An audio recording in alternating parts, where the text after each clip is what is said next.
Hey, welcome back to the channel. In this video, we are going to discuss our experience at Niagara Falls Grand Island KOA. I will also discuss what we liked and disliked about the campground and if we would stay here again. So first, let's start with what we liked about the campground, and make sure that you subscribe for future content and give the video a thumbs up to support the channel. So the first thing we liked was the location. The location of Grand Island itself is great and makes for easy access to the New York State side of Niagara Falls, as well as easy access to Rainbow Bridge to cross over the bridge to the Canadian side. Second is cleanliness. The campground was very clean, and we did not have any mosquitoes during our time here. There was no trash or litter on the ground, and the fire pits were clean without even a speck of unburnt wood.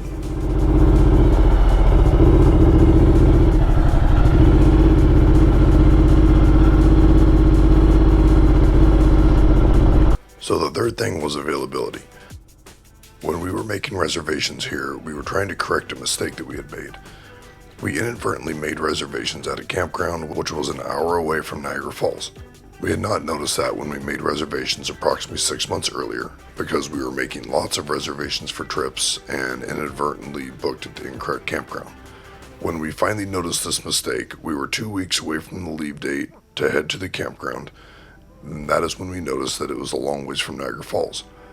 What made it even worse is that we had made the reservations when we had a smaller trailer, and our new trailer would not even fit on the campsite we had reservations for.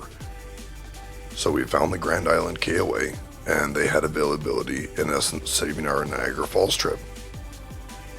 However, there is a reason why they had availability, and we will talk about that a little later in the video. So the next thing that we liked was options. There are a lot of options for locations, as this is a large campground. Like a typical KOA, they have full hookups as well as cabins. They do also have tent locations, which is something you do not typically see at a KOA. Yep.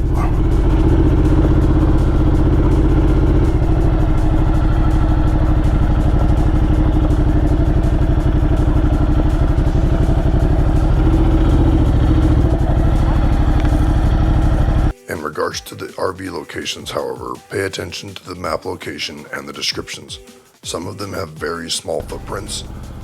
They are long to accommodate big campers, but they are skinny. If your neighbor drops his beverage, it's likely going to spill onto your campsite.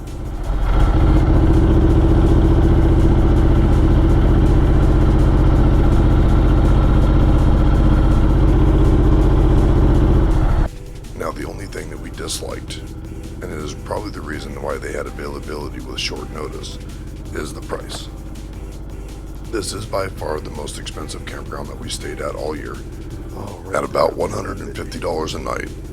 That is pretty steep, considering we had one of the smaller locations and the other locations go for much more money. Now, if you're looking to hang around the campground and take in all the amenities, such as the pools, the ice cream socials, and all the other scheduled and planned events, then the price may be worth it. Everything that they had advertised was all functional. They had a nice game area for the kids and adults to play, as well as a nice playground. The setting for the cabins is also beautiful, as you can see around this lake.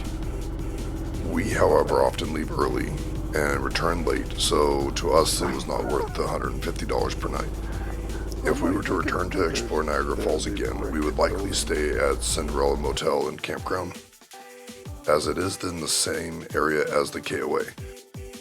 When we drove by several times, it did appear to be very clean, and the price out front was less than $50 per night for full hookups and was everything we need, as we typically are just looking for a simple base camp to explore from. So my final thoughts are that if you are going with a family or going to spend some time at camp, there will be lots for you and your family to do at this KOA. And if you take in all the amenities, you may find that it is a good bargain for you. For us though, it was very expensive, and we typically don't use all the amenities, so it was not worth it to us to stay here again.